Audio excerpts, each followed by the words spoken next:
Occasion ఏదైనా location ఎక్కడైనా తెలుగువారి వేడుక అంటే ఆలివ్ మిఠాయి ఉండాల్సిందే. ఆంధ్రప్రదేశ్ ప్రభుత్వం చిన్న తరహా కాంట్రాక్టర్లకి ఒక గుడ్ న్యూస్ చెప్పింది. ఇప్పటివరకు ప్రజలకు ఇచ్చేటువంటి సంక్షేమ పథకాలు, మరోవైపు గతంలో ఉన్నటువంటి బకాయిలకి సంబంధించి ప్రభుత్వ ఉద్యోగులకు ఇచ్చేటువంటి సహకారం, ప్రోత్సాహం.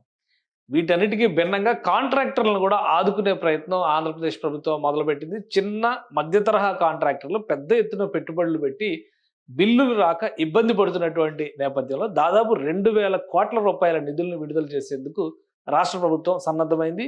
ఈ 2,000 కోట్ల రూపాయల నిధులతో దాదాపు 17,000 మంది కాంట్రాక్టర్లు లబ్ధి పొందబోతున్నారు. అది ఎలాగో ఒకసారి విశ్లేషించేటువంటి ప్రయత్నం చేద్దాం. ఆంధ్రప్రదేశ్ ప్రభుత్వం చేసినటువంటి సూచనల మేరకు ఒక కీలకమైనటువంటి నిర్ణయం తీసుకుంది. మొత్తం మీద 17,000 మందికి సంబంధించినటువంటి వ్యవహారం ఇది. 17,000 మంది కాంట్రాక్టర్లు చిన్న చిన్న పనులు, అంటే గత 5 ఏళ్లలో ఆంధ్రప్రదేశ్లో వివిధ దశల్లో చేసినటువంటి పనులు, ప్రధానంగా గ్రామీణ ప్రాంతాల్లో చేసినటువంటి కాంట్రాక్టులు, వీటికి తోడు నీరు చెట్టు వంటి పథకానికి సంబంధించిన పనులు, ఎక్కడికక్కడ పచ్చదనం, పరిశుభ్రత, అలానే రాబోయేటువంటి వాతావరణ పరిస్థితికి అనుగుణంగా ఈ పథకాన్ని అమలు చేస్తారు. కేవలం నీరు చెట్టుకి సంబంధించినటువంటి కాంట్రాక్టర్లే 8,000 మంది ఉన్నట్టుగా ఒక అంచనా ఉంది.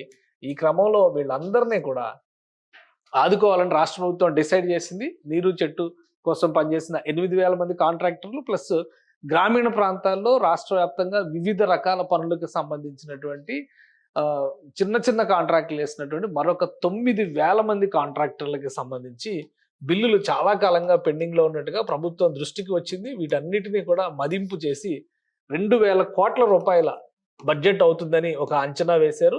సో ఈ 2,000 కోట్ల రూపాయలని తక్షణమే విడుదల చేయాల్సిందిగా ఆర్థిక శాఖకి ఆదేశాలు జారీ చేసింది. మొత్తం ఈ పనుల్లో కూడా ₹1,00,00,000 కాంట్రాక్టులు, ₹1,00,00,000 లోపు చేసినటువంటి కాంట్రాక్టులని ప్రథమ ప్రాధాన్యంగా ఫస్ట్ ఇన్ ఫస్ట్ అవుట్, ఎందుకంటే సిఎఫ్ఎంఎస్ సిస్టంలో, ఫైనాన్స్ మేనేజ్మెంట్ సిస్టంలో ముందు ఫైల్ ఎవరెవరు రైజ్ అయినాయో ఆ ప్రయారిటీ ప్రకారమే, తన మన అనేటువంటి భేదాలు లేకుండా ఆ ప్రయారిటీ ప్రకారమే నిధులు విడుదల చేయాలని చెప్పని దానికి కావాల్సినటువంటి మార్గదర్శకాలని రాష్ట్ర ప్రభుత్వం రిలీజ్ చేసినట్టుగా ఒక సమాచారం అందుతుంది. దీని ప్రకారం చూస్తే కనుక ఒకేసారి 17,000 మంది లబ్ధి పొందేటువంటి అవకాశం కనిపిస్తుంది. ఇటీవల పిఎఫ్ బకాయిలకు సంబంధించి ప్రభుత్వ ఉద్యోగుల్ని ప్రభుత్వం ఆదుకునే ప్రయత్నం చేసింది. దశల వారీగా పాత బకాయిలను చెల్లిస్తుంది. మరోవైపు 5వ తేదీ లోపు జీతాలు చెల్లించేటువంటి ప్రయత్నం చాలా స్పష్టంగా ఈ 10 నెలల్లో సక్సెస్ఫుల్గా ప్రభుత్వం చేయగలిగింది.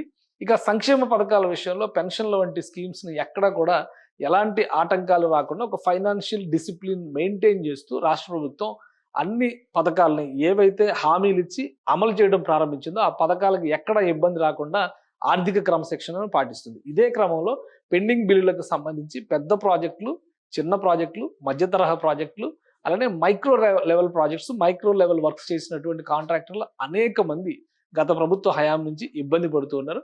వీరందరినీ గుర్తించేటువంటి క్రమంలోనే 2,000 కోట్ల రూపాయల నిధుల్ని తక్షణం విడుదల చేయాల్సిందిగా ఆర్థిక శాఖకి ఆదేశాలు జారీ చేసింది.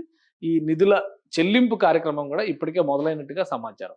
సో దీని వలన 17,000 మంది లబ్ధి పొందేటువంటి అవకాశం ఉంటుంది. మొత్తం మీద రాష్ట్రంలో కుదేలైపోయింది, ఖజానా ఖాళీ అయిపోయింది అనుకున్నటువంటి తరుణంలో గత 10 నెలలుగా కూటమి ప్రభుత్వం అధికారంలోకి వచ్చిన తర్వాత ఒక్కొక్క సమస్యని పరిష్కరిస్తూ ఏపీ బ్రాండ్ ఇమేజ్ని ఎలివేట్ చేయడం, విజన్ 2047ని డిక్లేర్ చేయడంతో పాటు బకాయిల విషయంలో కూడా ఒక క్రమ పద్ధతిని పాటించడం పైన అందరూ హర్షం వ్యక్తం చేస్తున్నారు.